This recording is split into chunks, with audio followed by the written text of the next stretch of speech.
Sahana bhavatu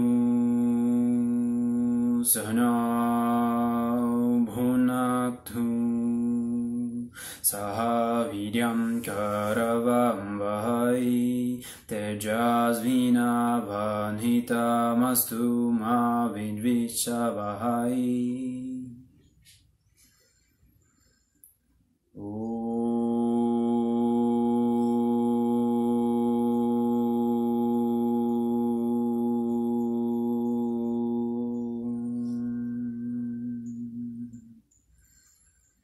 Shanti,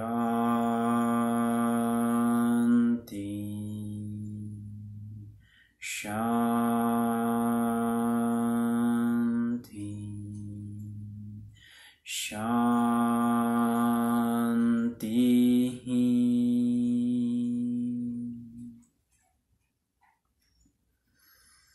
Que estejamos protegidos, que sejamos nutridos pelo conhecimento, que nos empenhemos com vigor, que nosso estudo seja iluminador e que nunca haja desavenças entre nós, e que, por fim, haja paz, haja paz, haja paz. Damos graças, família. Então nós seguimos agora trazendo um pouquinho do conteúdo referente à origem do yoga. Mas ainda antes de entrar nesse tema que se associa diretamente com a história do yoga, nós vamos definir primeiro o que é yoga a partir dos 3 níveis da realidade. Então, como nós fizemos na prática anterior, nós podemos perceber que nós trabalhamos em 3 níveis. Nós começamos contemplando as coisas no seu nível grosseiro, no seu nível concreto. Então nós escolhemos 3 objetos. Esses 3 objetos, eles são aparências sólidas, né? Eles estão no mundo objetivo. Então nós olhamos para isso e nós vemos os objetos. Depois nós utilizamos um pouquinho a prática nomeando cada um dos objetos. E depois de nomear, nós paramos de conceitualizar e simplesmente ficamos observando. Com o tempo a nossa visão foi perdendo o foco, e no momento em que tudo foi se tornando mais turvo, as linhas que separavam um objeto do outro começaram a deixar de existir. E com o nosso foco de visão completamente aberto, nós pudemos perceber tudo ao nosso entorno de uma maneira um pouco mais unificada e um pouco mais sutil, onde não dava mais para definir exatamente o que era o que. Tudo surgia simplesmente como um brilho de consciência, né? Tudo surgia simplesmente como um movimento de energia, mas não havia mais uma distinção perfeita, porque no momento em que você relaxa completamente o foco da sua visão, tudo se unifica. Quando você solta a concentração sobre algo, a consciência se amplia, a atenção se amplia. Então, livre da fixação sobre algo particular, você reconhece simplesmente um campo de consciência. Então, no nível grosseiro, nós tínhamos os objetos, né, como coisas sólidas. Depois o nome já era um pouco mais sutil. Então, retirando o nome e permanecendo somente com a atenção ali, as coisas elas foram então começando a se tornar ainda mais sutis. Até que em algum momento, na prática, nós contemplamos inicialmente no vazio e depois na totalidade abrangente a pura consciência, a clara luz de consciência que percebe todas as coisas. Então nós praticamos em 3 níveis, no nível grosseiro, no nível sutil e no nível absoluto ou no nível secreto. Mas por que eu estou dizendo tudo isso? Porque agora, quando nós formos olhar para as definições de yoga, nós vamos definir o yoga nesses 3 níveis. No nível absoluto, no nível secreto, nós temos o yoga como esse estado de consciência pura, como esse estado natural de consciência, que é a base primordial para toda e qualquer experiência. Então nós contemplamos o yoga como sendo a percepção do espaço básico. Tá, mas que é isso? O que é que você está dizendo? Eu estou dizendo que no momento em que nós repousamos a nossa atenção e reconhecemos a consciência como sendo a nossa essência natural, quando nós nos livramos de todas as fixações no mundo objetivo e também no mundo do conceito e também no mundo da energia, então nós reconhecemos um espaço que é completamente puro, completamente livre dos referenciais. Você encontra um sentido de eu, um sentido de observação, que é simplesmente um estado natural, onde não surgem pensamentos especulativos, onde não surge uma divisão sobre as coisas, então não surge uma categorização. Dessa forma, você se vê num estado de liberdade completa. Você simplesmente é. Não é algo, não é alguém. É, só é. É consciência pura. Né? Então, quando nós reconhecemos isso, nós chamamos esse espaço, esse estado de yoga, o estado natural do ser. Mas quando nós falamos que é a base primordial, que é o espaço básico, nós estamos dizendo que sem a consciência, nada existe. Então a consciência é a essência de tudo. Porque no momento em que você declara algo como sendo existente, inevitavelmente você tem que estar consciente sobre isso. Então, se eu digo, o celular existe, no momento em que eu disse isso, o celular existe pela consciência, porque eu estive consciente disso, me tornei consciente sobre isso. Né? Então, antes de nós contemplarmos os objetos como eles surgem no nível das aparências, nós temos que ter uma consciência que observa, nós temos que ser a consciência que observa. Então, sem consciência, não há nada. A consciência é o que ilumina tudo, é o que dá brilho a tudo. Né? Sem consciência, nada pode existir, porque tudo aquilo que existe, para ser dado como existente, precisa de um ser consciente, certo? Então é por isso que nós dizemos que a consciência ela é a base da existência, porque sem consciência nada existe, certo? Então por isso nós dizemos que o yoga absoluto, ele é um yoga que não tem idade, ele não tem começo, meio ou fim, ele é inerente à própria natureza, ele é inerente à existência. Então ele não tem uma nacionalidade, ele não nasceu em um lugar, ele não nasceu por alguém, ele não tem um dono, não tem um criador. O yoga no nível absoluto é a consciência que está sempre disponível a todos os seres. É a base de toda a existência.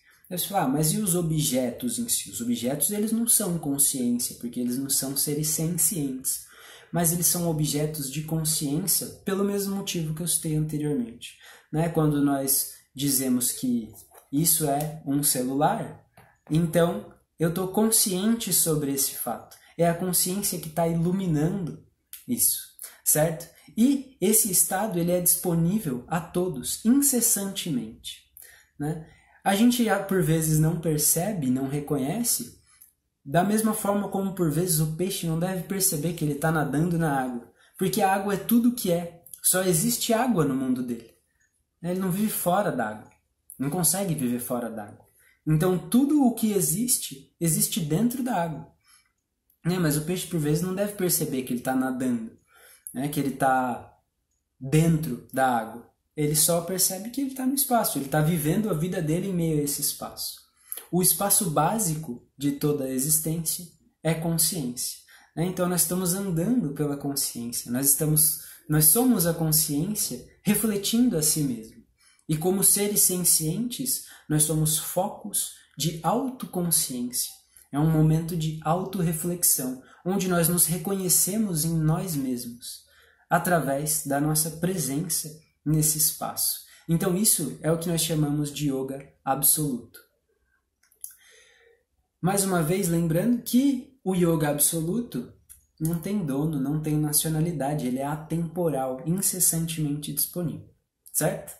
E depois nós temos um nível um pouquinho mais grosseira, mas ainda extremamente sutil, o nível que nós chamamos de fato de nível de energia, o nível sutil. O yoga sutil, ele nasce como uma expressão da sabedoria natural.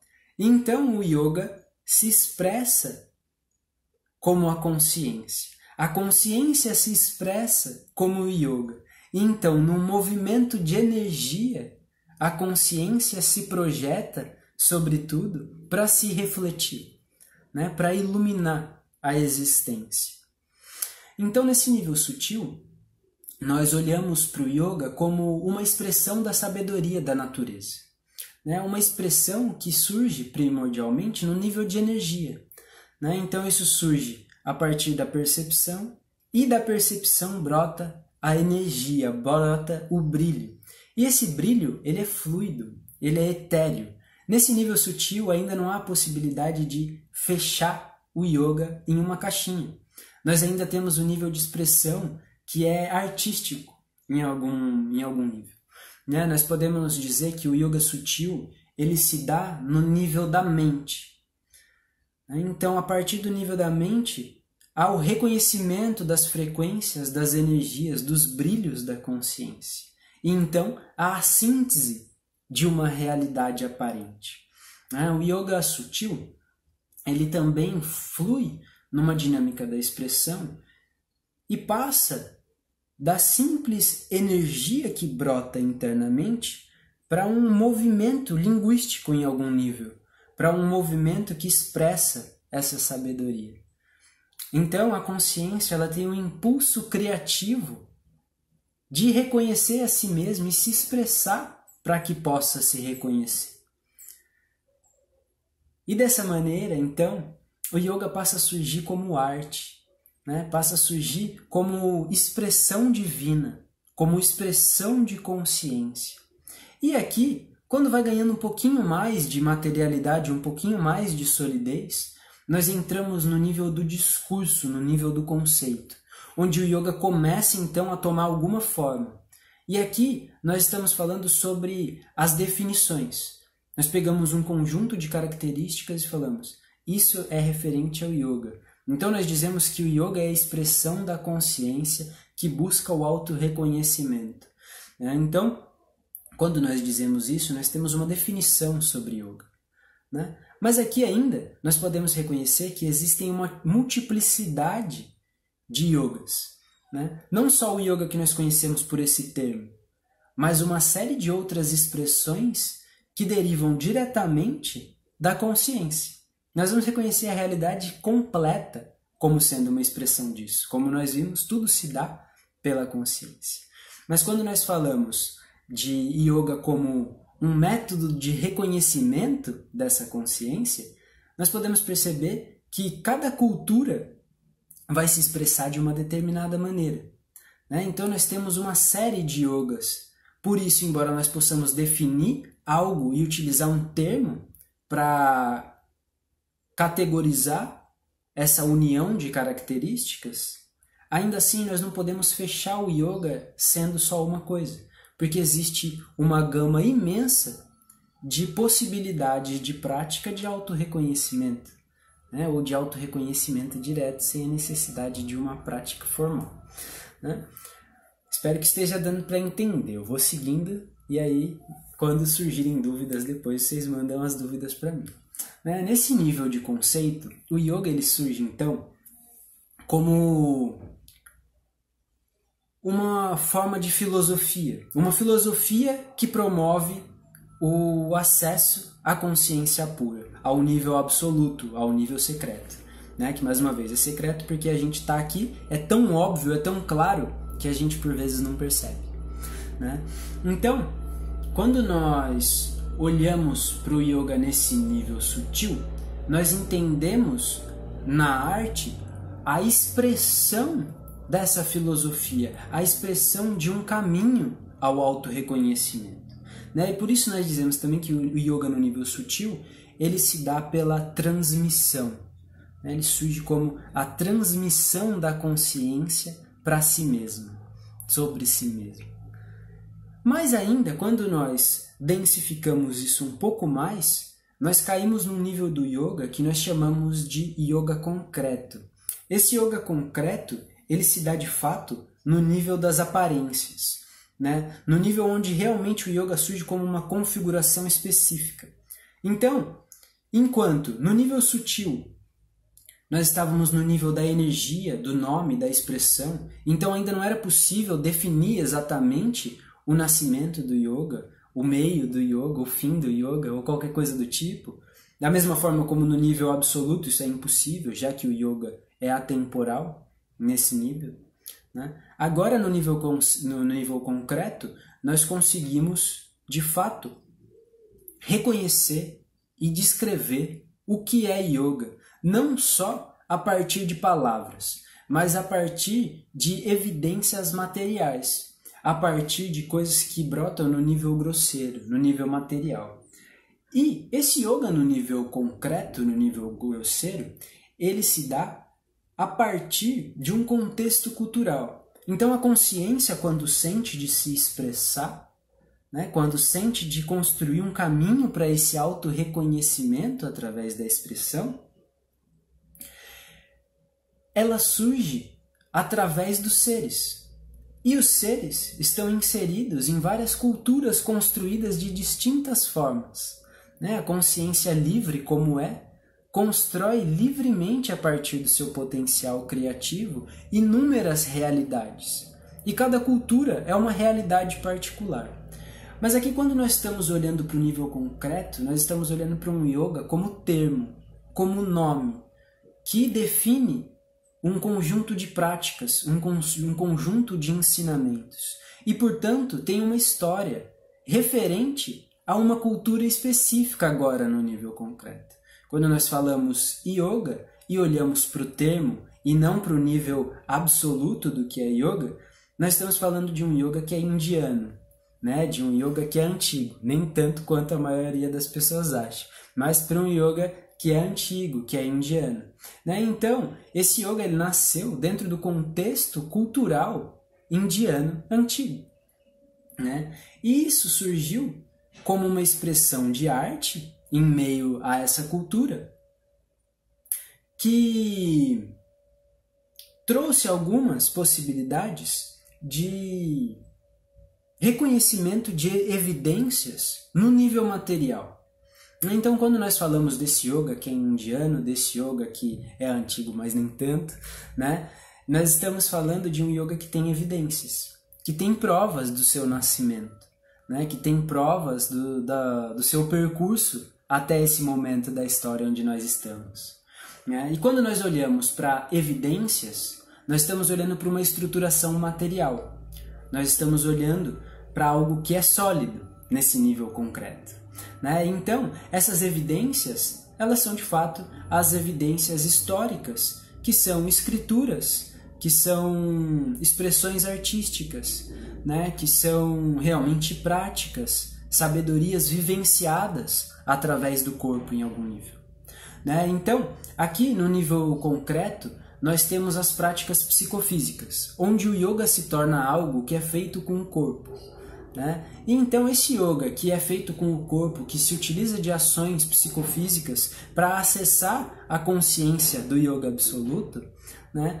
Da forma como nós conhecemos, estamos habituados a praticar, é um yoga que veio da Índia. Mas quando é que veio? Quando começou? Como começou? Quem começou? Né? Nesse nível, então, a gente pode dizer que existe uma data, que existe um nome, um formato, que existe alguém que pode ter criado, né? Que em algum nível pode ser o dono dessa expressão particular, né? Isso no nível concreto. Então, é importante olhar para esses 3 níveis do yoga para que nós não façamos confusão na hora de abordar essa história que nós vamos abordar aqui. Porque a história, ela é uma história, né? A história, ela é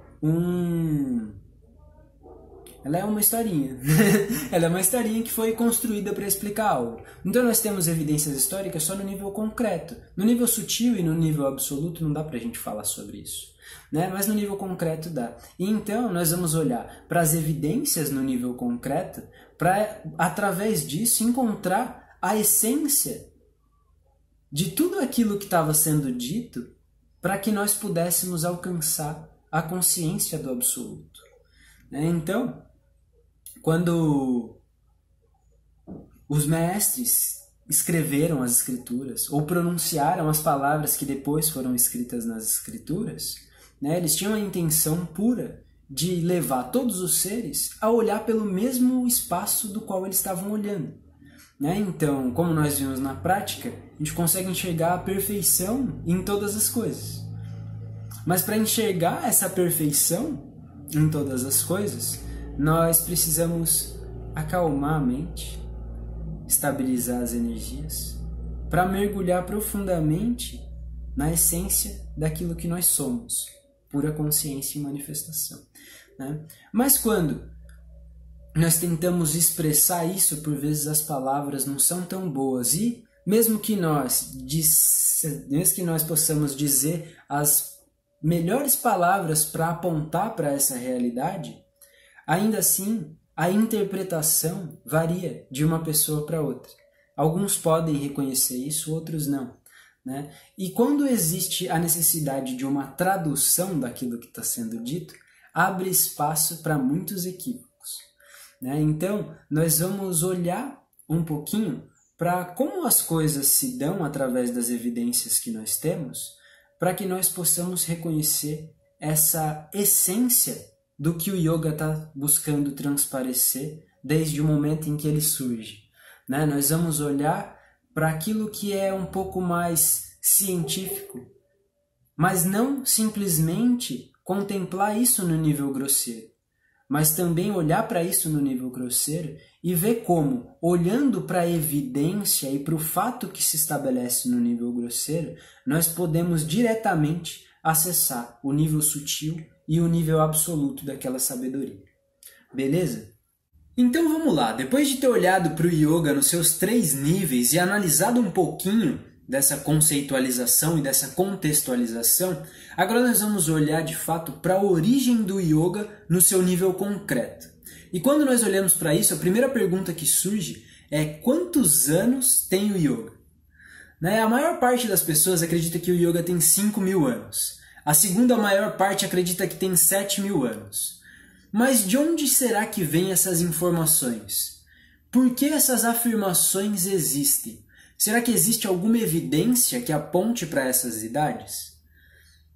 É sobre isso que nós vamos falar agora, né? Então, o primeiro motivo das pessoas acreditarem que o yoga tem mais de 7.000 anos ou 7.000 anos é porque acredita-se que o yoga foi descrito ou foi apresentado através dos Vedas, um dos primeiros manuscritos da humanidade. E embora os livros em si tenham só 3.000 anos, né? Ou seja, a evidência é de 3.000 anos. Mas acredita-se que a transmissão do Sanatana Dharma, né? Esses manuscritos, eles apresentam as histórias de uma tradição chamada Sanatana Dharma, a ordem eterna, o que posteriormente, numa síntese genérica, ficou conhecido como hinduísmo, né? Mas então nós temos o Sanatana Dharma, que é uma tradição que se preocupa com 3 aspectos essenciais da vida humana, né? Então, esses livros eles apresentam uma série de rituais, uma série de práticas em algum nível, para que você obtenha 3 coisas. Uma é saúde, a segunda é progênie, para que você tenha filhos, e a terceira é para que você alcance um lugar no céu. Então essa tradição se dá a partir dessas 3 motivações para a realização de seus rituais, né? E, embora o livro que tenha sido expresso, ou seja, a evidência mostre para nós a idade de 3.000 anos, essa tradição ela era transmitida oralmente de guru a discípulo. né, numa linhagem sucessiva. Então não dá para nós sabermos exatamente quantos anos antes de serem escritos os Vedas tinham, né? Então especula-se que 5, 7 mil anos, mas não existe nenhuma evidência sobre isso. Tudo isso é só especulação. A evidência que nós temos é de 3 mil anos, né, quando os Vedas foram escritos, porque as pessoas já não conseguiam mais memorizar. A tradição Parampara, a tradição do Sanatana Dharma, que era Parampara, era transmitida oralmente, ela era uma transmissão onde você tinha que decorar aquilo que você estava recebendo. Então você decorava verso por verso escrituras enormes, com milhares de páginas.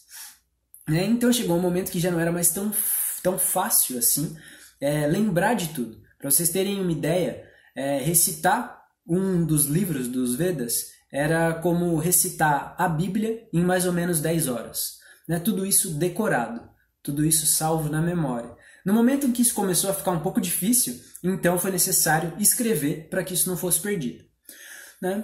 Então, quando isso foi escrito, foi há 3 mil anos atrás. Essa é a evidência que nós temos sobre a data dos Vedas. O resto a gente pode imaginar, né? A gente pode sonhar. Pode ser que tenha mais, pode ser que tenha menos. A gente não tem, de fato, como ter uma certeza sobre isso.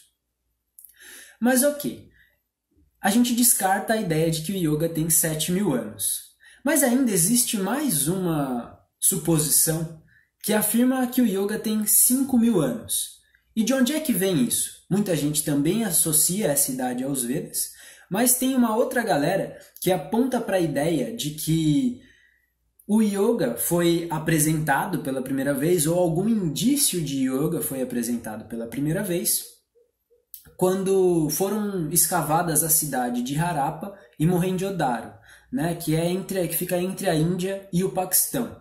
Em 1922, houveram grandes escavações nessas cidades e chegaram à conclusão de que as cidades tinham mais ou menos 5 mil anos. E nessas escavações encontraram algumas esculturas que eram como se fossem carimbos. Eram esculturas que eram utilizadas para fazer marcações na parede de templos, na parede de alguns locais. E uma desses carimbos, uma dessas esculturazinhas, né, que eram pequenininhas, eram mais ou menos desse tamanho assim, né, tinha um símbolo muito interessante, que era um ser sentado, humanoide assim, né, sentado, porém com 3 faces, uma olhando para frente e uma olhando para cada lado.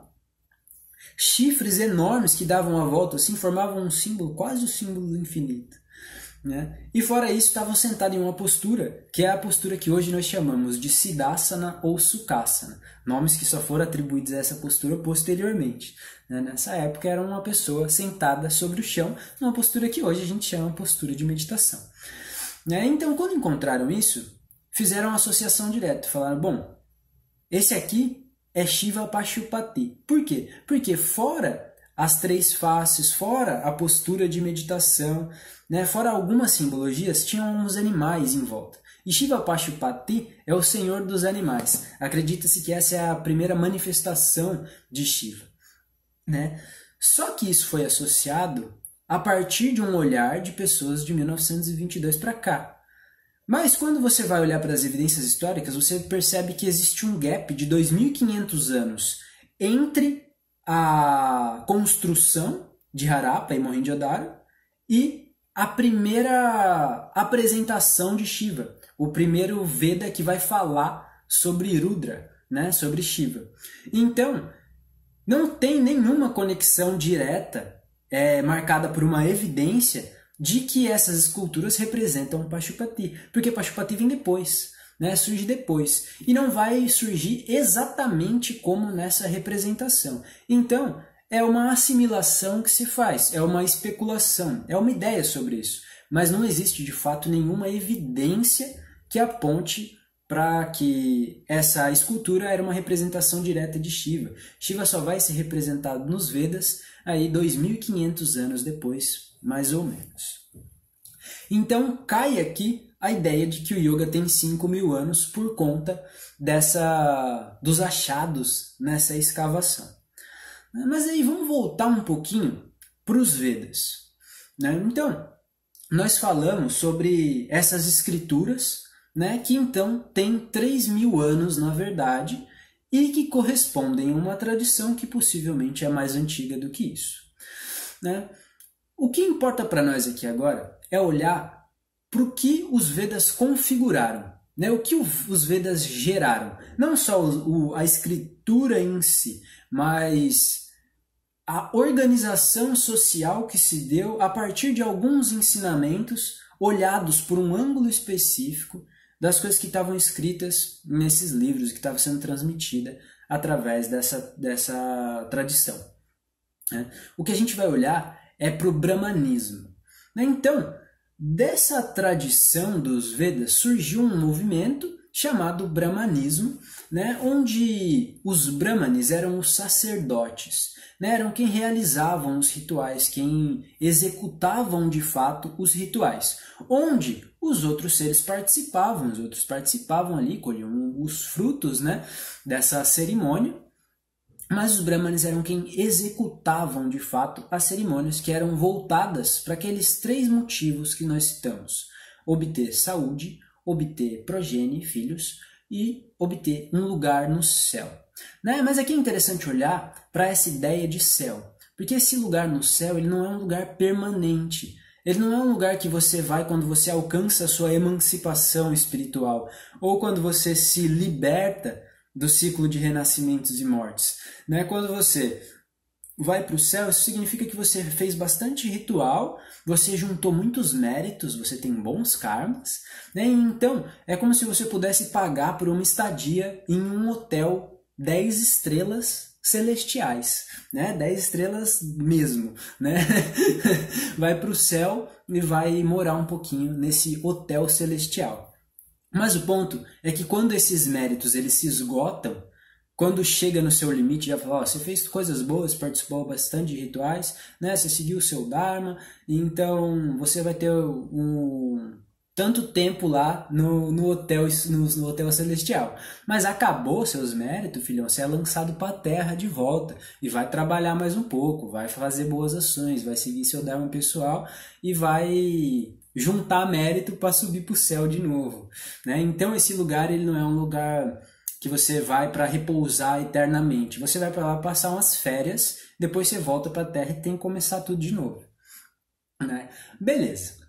Então, quando nós olhamos para isso, nós vemos as pessoas se organizando de uma forma já particular. Por quê? O brahmanismo tinha uma série de ritualísticas, uma série de propostas que começou a reunir as pessoas. E em algum nível começou a se obter uma produção excessiva de alimentos, de suprimentos, de tudo que era necessário para a vida daquelas pessoas.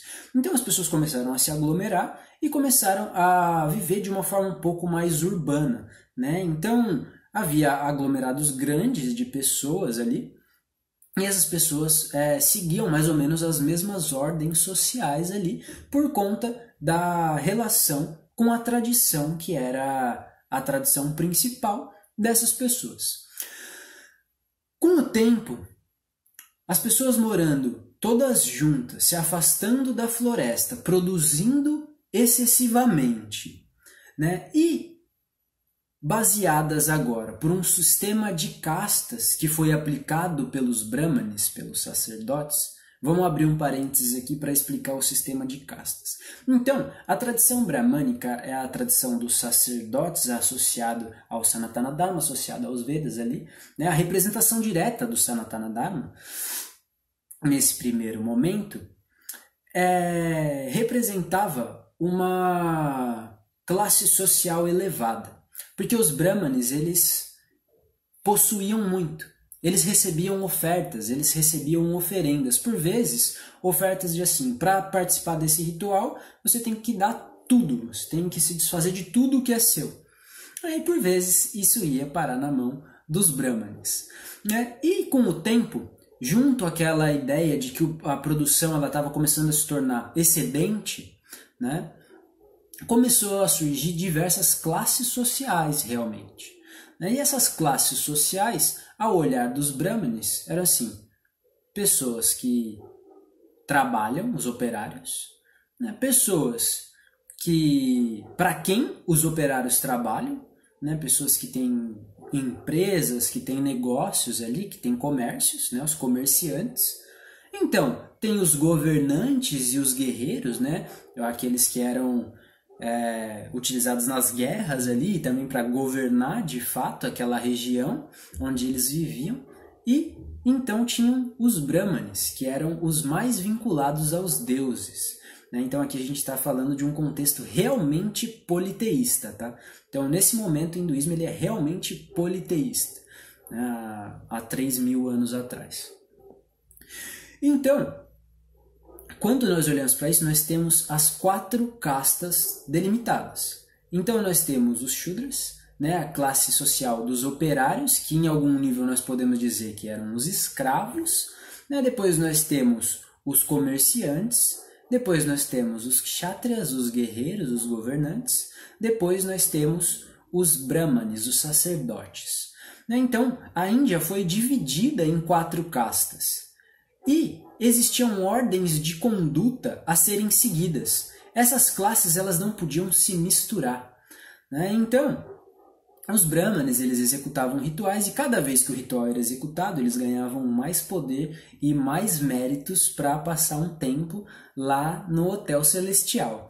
Né? E, ao mesmo tempo, eles iam gerando benefícios para outros e tudo mais. Enfim. Depois, na casta dos guerreiros, eles já tinham que governar, então já não era mais tão fácil, participar de todos os rituais, fazer tudo o que era necessário para ter um bom lugar no céu.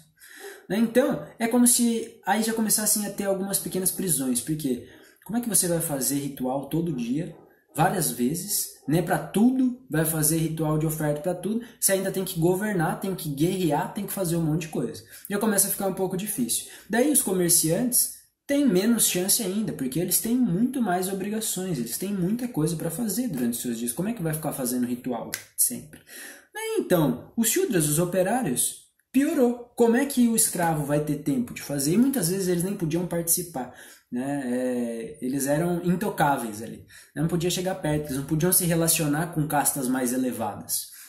Então isso foi dificultando um pouco a possibilidade de se galgar posições, né? De subir. Não tem como você subir. Então é como se você estivesse preso naquilo. E aí, os brahmanes vão afirmar que quando você nasce numa casta mais baixa, isso é seu karma. Você fez merda na vida passada, então agora você tem que pagar por isso. E a sua forma de pagar é trabalhando, é servindo. Né? Então, existe lá o reino dos deuses e de lá você decai diretamente para a terra.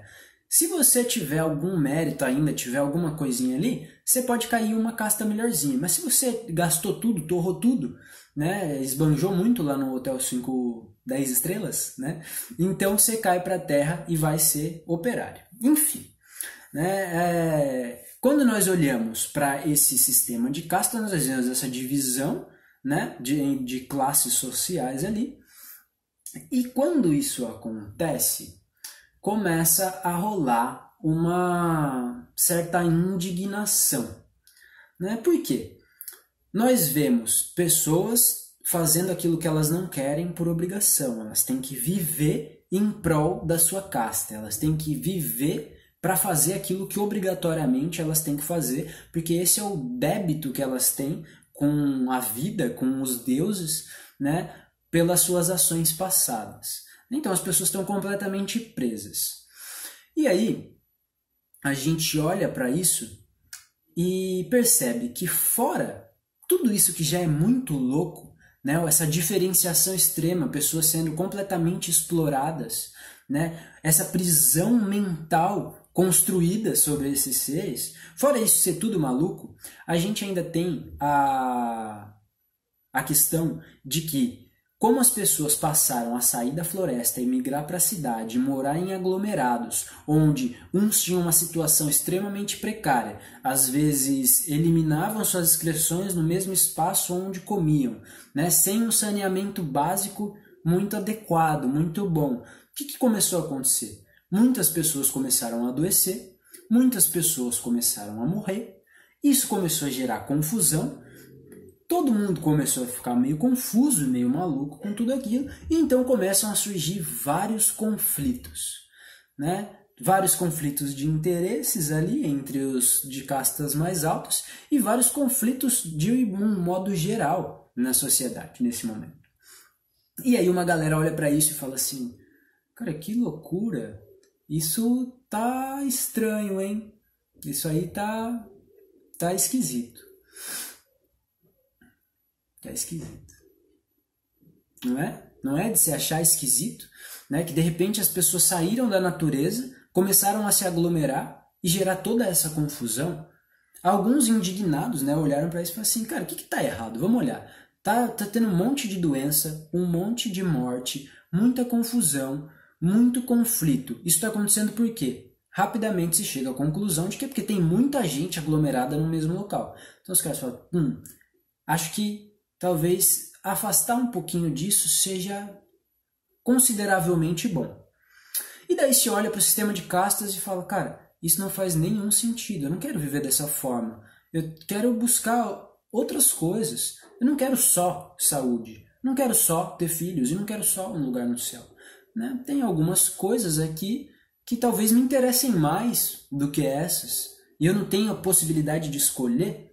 Será que eu não posso fazer outra coisa? Então, quando começam a surgir esses questionamentos, né, por uma indignação do povo, começam a surgir renunciantes, começam a surgir pessoas que estão fugindo disso, que querem negar isso, falar, não, eu não quero fazer parte disso, vocês estão tudo malucos, vocês enlouqueceram, galera, ó, essa brincadeira tava boa até começar a dar bosta, né, até começar a ficar ruim, isso estava interessante, agora já não tá mais tão interessante, a gente tá se despedindo, ó, a gente vai parar de jogar esse joguinho aí que vocês estão jogando e a gente vai voltar para a realidade, tá? A gente vai voltar para aquilo que é natural, não sair um pouquinho desse aspecto construído. Então essa galera que começa a fazer isso é chamada de renunciantes, são os transgressores, né? E então eles recebem um nome, que é Shramanás, né? Shramanás, eles são pessoas que negaram a verdade do Sanatana Dharma, né? Então são os refugiados do Dharma, são aqueles que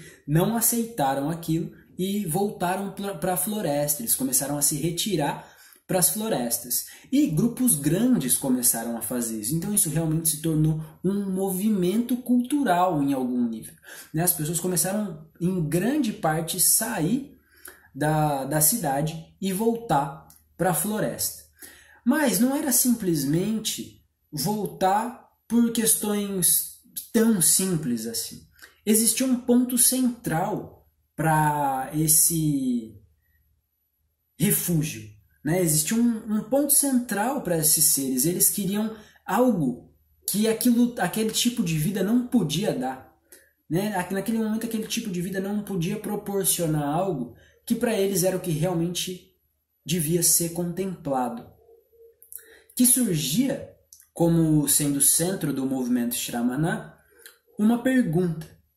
E essa pergunta era a seguinte: diante da inevitabilidade da morte ou diante da infabilidade da morte, existe algo suficientemente profundo que faça a vida valer a pena? Então, diante da morte, que é inevitável a todos nós, existe alguma coisa que faça a vida valer a pena? Já que eu só vou viver para morrer, já que eu vou viver fazendo um monte de coisa e não vou levar nada disso, já que a minha vida de fato não significa nada, porque eu vou morrer no fim e nada resta, existe algo que seja realmente suficientemente profundo que me faça ter sentido na vida? Viver tem algum sentido suficientemente profundo para me dar ânimo para viver? Ou eu tenho que viver por essas regras que estão sendo medidas aí, que estão sendo apresentadas? Então, essa pergunta era a base do movimento Shramana. As pessoas fugiam da cidade e elas queriam entender a natureza da realidade. Elas queriam encontrar um sentido mais profundo para a vida.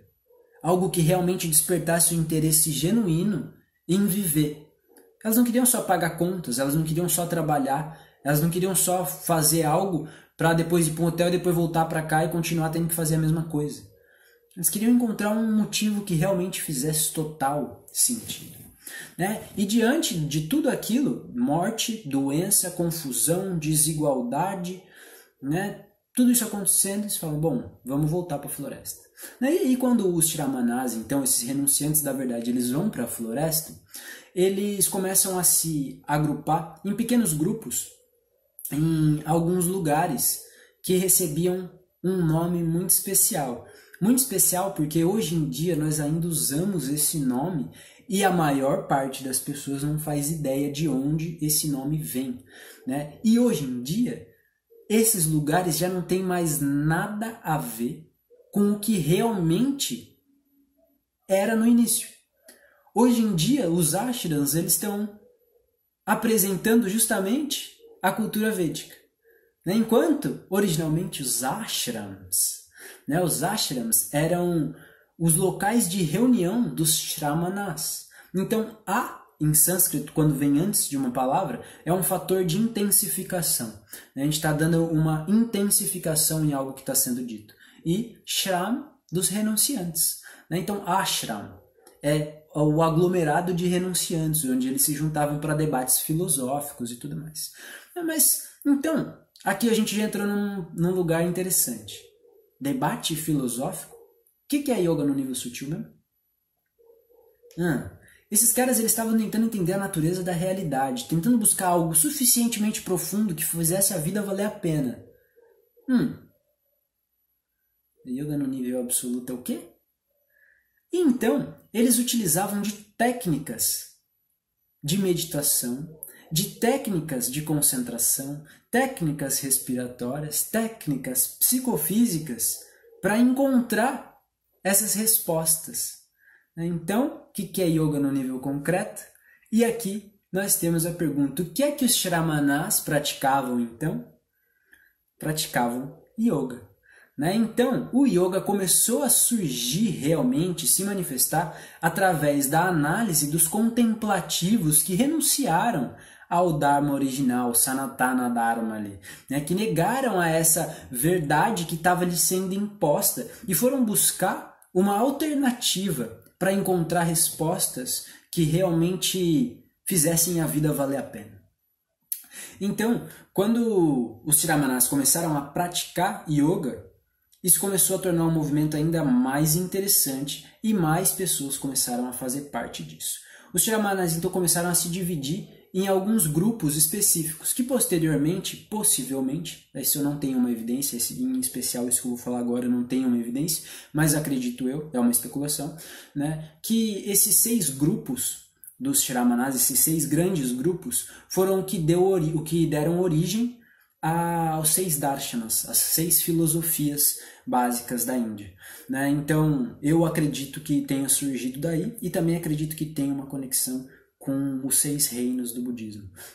Então, vamos fechar esse parênteses aqui e voltar.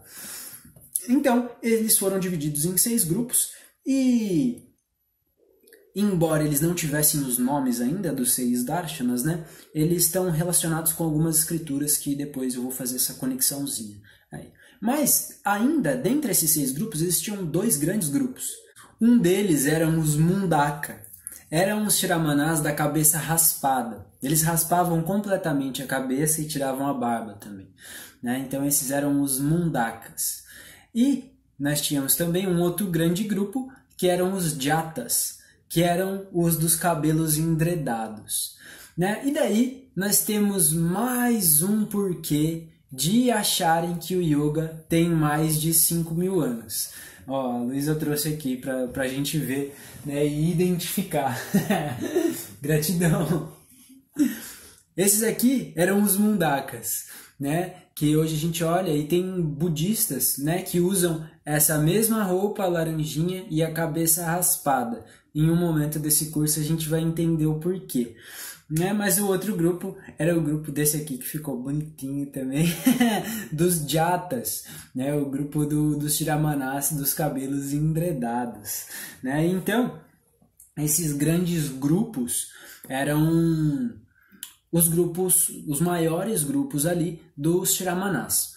né? E o ponto que se relaciona diretamente com mais uma ideia de que o yoga tem 5.000 anos é porque lá no Rig Veda, né, as pessoas acreditam que os Vedas têm 5.000 anos ou 7.000 anos. Então, lá no Rig Veda, quando se fala sobre Rudra, né, que é uma das faces de Shiva ali, uma das primeiras faces apresentadas de Shiva, se não a primeira de fato, né, não lembro se Pashupati é apresentado primeiro ou Rudra, né, mas acredita-se que os seguidores de Rudra, né, os amigos de Rudra que andavam com ele ali, eram relatados nos Vedas como pelados, como cabeludos, né, dos cabelos cheios de jatas, cheios de dreads, né, cabelo emaranhado, e eles bebiam veneno e pintavam o corpo de cinza, né?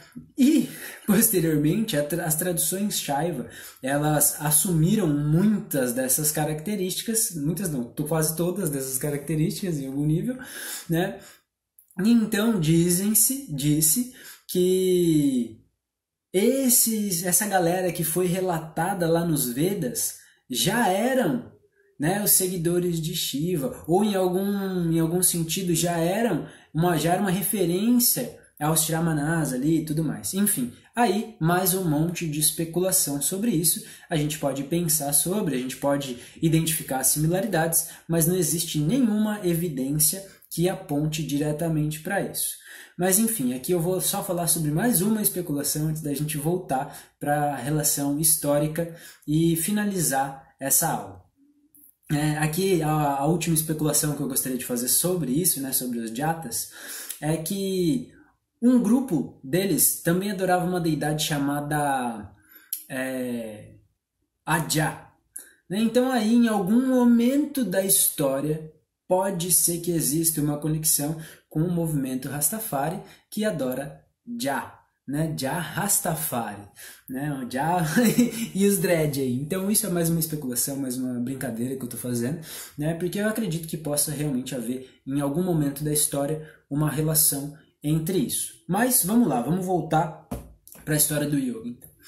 E aí, essa galera que andava de laranja eram os sábios, né? Porque eles fugiram daquela estrutura social e começaram a praticar outras coisas, a viver de uma maneira alternativa. E essas roupas laranja que eles usavam é porque eles pegavam trapos velhos e para se identificar como Shramanás, eles mergulhavam essas roupas numa decocção de cúrcuma, eu não me lembro exatamente se é cúrcuma e cenoura, o que é, que deixava as roupas laranjas, então eles usavam trapos laranjas. E daí, hoje, quando nós falamos sobre os sadhus, né, os grandes sábios, nós encontramos essas fotos que foram as fotos que eu usei aqui para divulgar o curso, né, sábios com as roupas laranjas e dos dreads. Né? Isso acontecia por isso, porque eles pintavam as roupas para conseguir se definir. E esses sadhus, esses grandes sábios, eles surgiram através do movimento dos Shramanás, que foi o primeiro movimento yogi, né, que a gente tem relatos.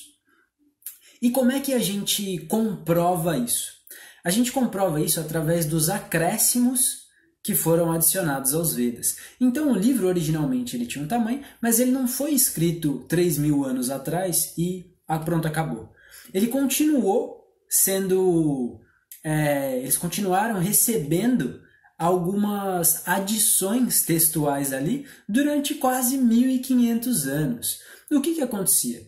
Que os Shramanás desenvolviam formas de prática, desenvolviam algumas coisas, encontravam algumas respostas, e então, quando o movimento começou a ganhar muita força, os Brahmanes precisavam, de alguma forma, fazer com que os jovens parassem de desertar. Né? Imagina que todos os jovens da cidade eles começam a se retirar. Deixam as famílias, deixam os empregos, deixam suas obrigações sociais e vão se retirar. Então as empresas não têm pessoas para trabalhar, né? Começa a entrar em colapso, né? A Babilônia começa a entrar em colapso ali. Então eles precisam encontrar formas de segurar os seus jovens. Então eles pegam algumas referências do movimento Shramana e adicionam-se aos Vedas. Qual é a comprovação disso? Né? É que nós temos aí o Mundaka Upanishad. Mundaka são os Shramanás da cabeça raspada, né? Então, nós temos um Upanishad, que é acrescentado aos Vedas. Depois, os Upanishads eles são considerados conclusões dos Vedas. Então, nós temos um capítulo do Veda e depois nós temos um Upanishad, né? E Upanishad significa conexão oculta. Então é algo que não estava aparente e que foi adicionado depois. E normalmente isso vem com uma carga mística que visa o despertar dos siddhis, né? Dos poderes, das realizações. Então, se você lê um Upanishad, teoricamente você já alcança a realização em algo, só de ler aquela escritura. E em um momento adiciona-se um Upanishad chamado Mundaka Upanishad. Essa é a prova dessa ideia de que as adições feitas nos Vedas recorriam a uma sabedoria que não vinha diretamente de dentro da tradição, mas de um outro lugar. Então, a gente vai estudar durante o curso essa escritura particular, né, o Mundaka Upanishad, bem como o Katha Upanishad, e tem mais um Upanishad que a gente vai olhar para ele também, mas não vem ao caso nesse momento. Né? Nesse momento que eu quero dizer é que esses acréscimos aos Vedas, que eram as conexões ocultas, que não estavam aparentes, e daqui a um tempinho, daqui a pouco elas apareceram. Ah, nós encontramos isso. Encontraram onde? Encontraram em um movimento que estava gerando muita sabedoria, que estava expressando muita sabedoria, né? Porque era um movimento yogi. Enfim, essas páginas são adicionadas aos Vedas ali, então uma prova disso é o Mundaka Upanishad, que faz a referência direta, pelo próprio nome, aos Shramanás e traz muitas das ideias do que os Shramanás já praticavam ali. Né? Mas aqui, eu estava falando um pouquinho antes sobre os sábios. Então a gente viu que a sabedoria ela emergiu, né? Ela começou a se expressar realmente através do movimento dos Shramanás, começou a criar linhas filosóficas específicas. E em um momento chegou um Shramana ali, um perdido ali, né, que hoje em dia as pessoas falam que ele era príncipe, que o pai dele era rei, né, e contam uma história que em grande base está bem coerente, mas ele não era príncipe, o pai dele não era rei, né, o pai dele era kshatriya, o pai dele era governante, era guerreiro, era dono de muitas terras, era realmente muito rico, mas não era rei, portanto ele não era príncipe, né? E aí esse não príncipe aí, ele um dia saiu das terras dele, e quando ele saiu, ele se deparou com 4 coisas muito marcantes. A primeira foi a velhice.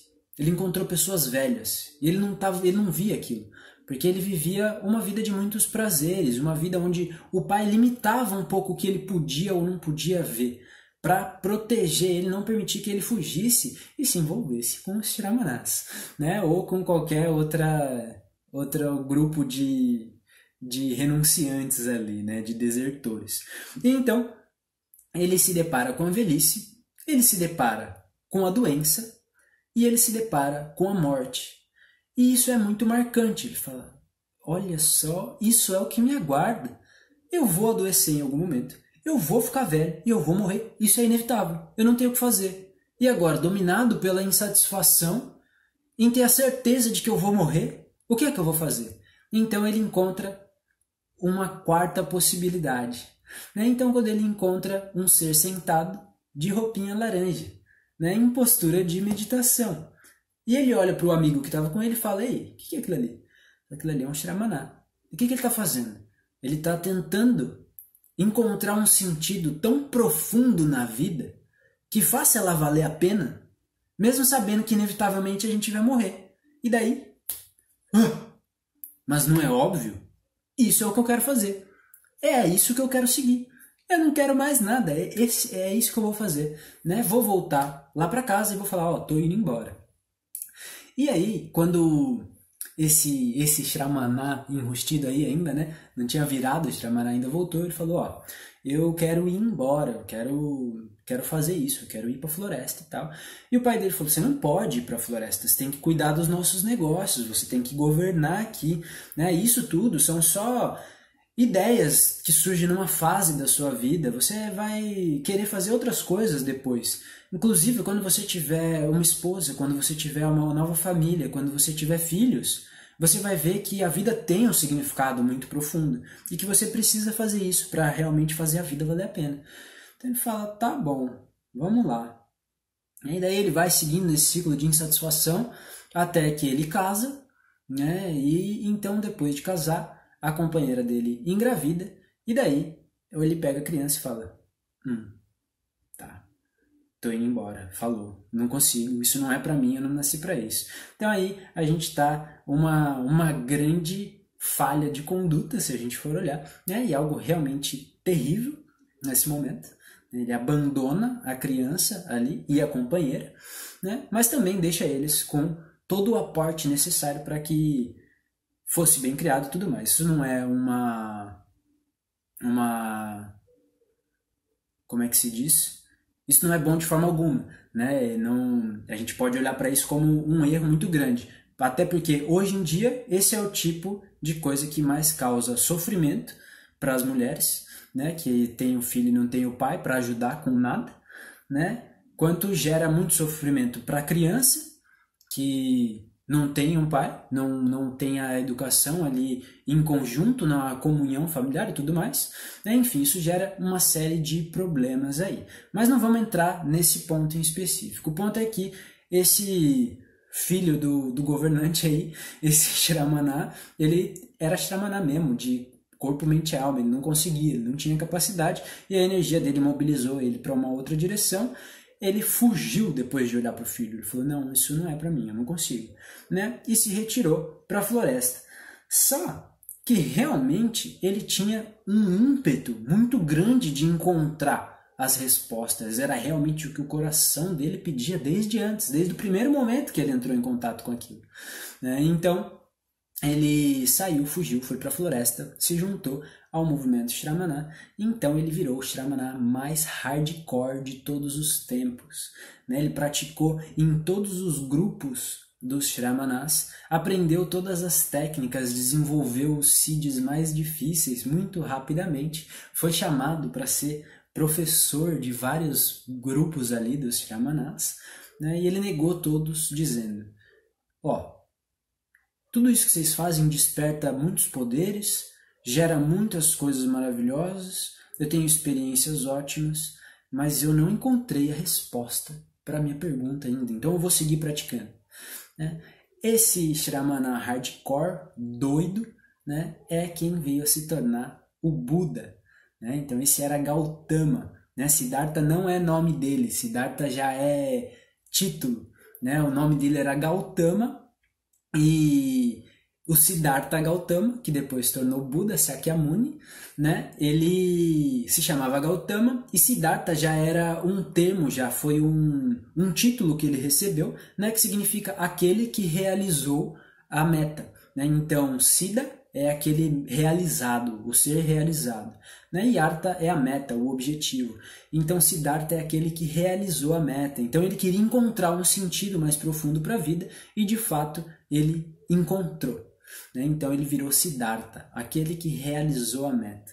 Gautama, que era o nome dele. E posteriormente Sakyamuni, né? Então o clã de governantes, né? O clã do pai dele chamava o clã dos Shakyas, né? Shakyamuni é o sábio dos Shakyas. Então, Shakyamuni, o Buda Shakyamuni é o sábio dos Shakyas, né? Aí está a relação do budismo carequinha da roupinha laranja, né? E é interessante a gente olhar para esse aspecto da roupa laranja, porque nós vemos as roupas laranjas nos swamis, nos budistas, nos sadhus. Nós vemos várias tradições que usam o pano laranja ainda, que usam a cabeça raspada ou os dreads, né? E que a gente nem faz ideia, que por vezes eles mesmos não fazem ideia da origem e do porquê eles usam aquelas roupas. Outros significados foram atribuídos, né? Novas construções foram feitas, mas a origem com certeza tem uma relação com o movimento dos Shramanas, que é então onde nós podemos dizer que se começou a prática de yoga como nós conhecemos. Então o movimento dos Shramanas é a verdadeira origem do yoga, foi onde o yoga se deu. E daí as datas que vão apontar para isso estão relacionadas a algumas escrituras que foram inseridas em meio aos Vedas, né? Outras escrituras que foram espalhadas e principalmente pelas escrituras budistas. né? Então, o Buda, quando passa a disseminar ensinamentos, ele começa a relatar algo que estava acontecendo há um tempo. Então a gente tem uma aproximação da data, que aí vai ser, obviamente, menos do que 3.000 anos atrás, certo? Então o yoga não tem 5.000 anos, nem no nível concreto, né? Não tem no sentido evidencial, mais grosseiro possível, né? Pode ser que tenha no nível sutil, onde isso começou a surgir como ideias, como a mobilização de energia, como algumas filosofias, mas que não tinham materialidade ainda, que estava no nível do discurso, no nível de energia, né? E o yoga no nível absoluto, ele é atemporal, não nascido, imortal, incessantemente presente, certo? O nosso estado natural. E beleza, então aqui nós finalizamos os temas que nós íamos abordar nessa aula em si. Mas agora o curso segue, onde nós vamos falar sobre o Yoga do Buda, a trajetória do Gautama, desde lá do seu palácio, né, até se tornar o Buda. Então, a sequência de ensinamentos e tudo mais, nós vamos olhar para o budismo, para a história do Buda, né, o caminhar do Shakyamuni, até os ensinamentos que ele passa. Nós vamos olhar para alguns dos ensinamentos. Então, nós vamos olhar para o Yoga do Buda. Depois, nós vamos olhar para o Katha Upanishad, a morte definindo o yoga pela primeira vez. Então, quem dá a primeira definição de yoga na história é a morte. Aqui eu vou fazer só mais um paralelozinho lá com o começo desse assunto, que é os Vedas mais uma vez. Por que há a confusão dizendo que os Vedas apresentaram o yoga? Porque, mais um porquê, né, fora esses que já foram citados, existe mais um porquê, que é porque existia a palavra yoga escrita nos Vedas. Então a palavra yoga ela existe, só que ela aponta somente para uma coisa, que é a união da charrete com os cavalos.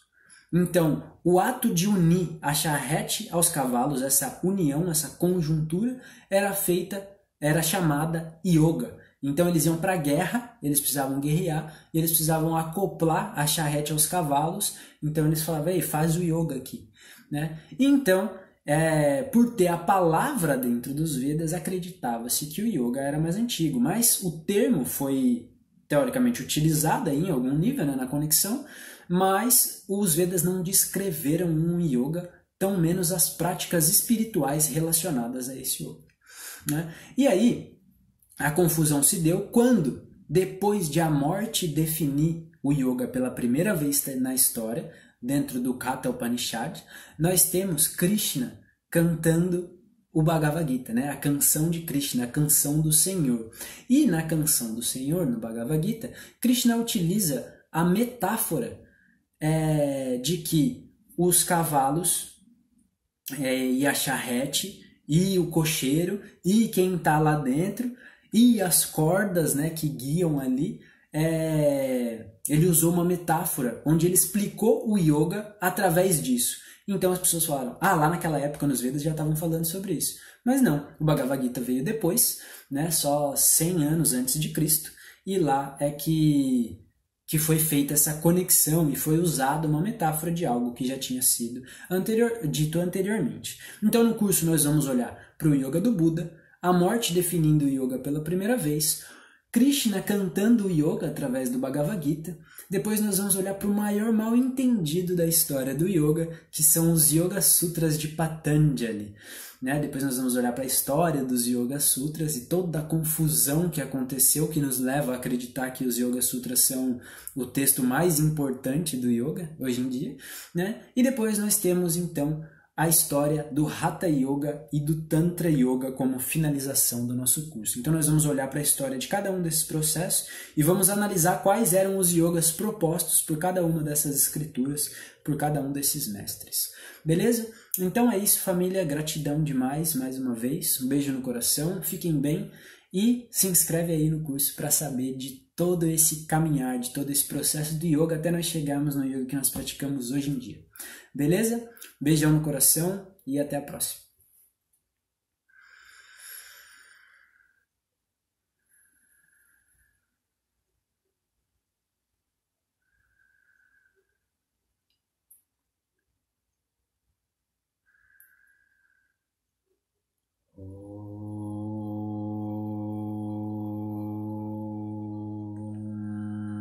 Sarvesham swastir bhavantu. Sarvesham shantir bhavantu. Sarvesham purnan bhavantu. Sarvesham mangalan bhavantu. Loka samasta sukhino bhavantu.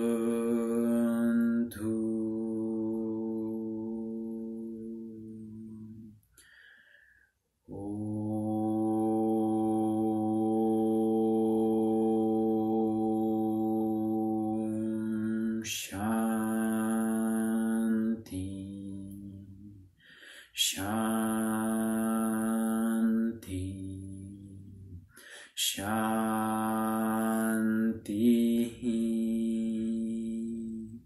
Hari Om, Ichivam.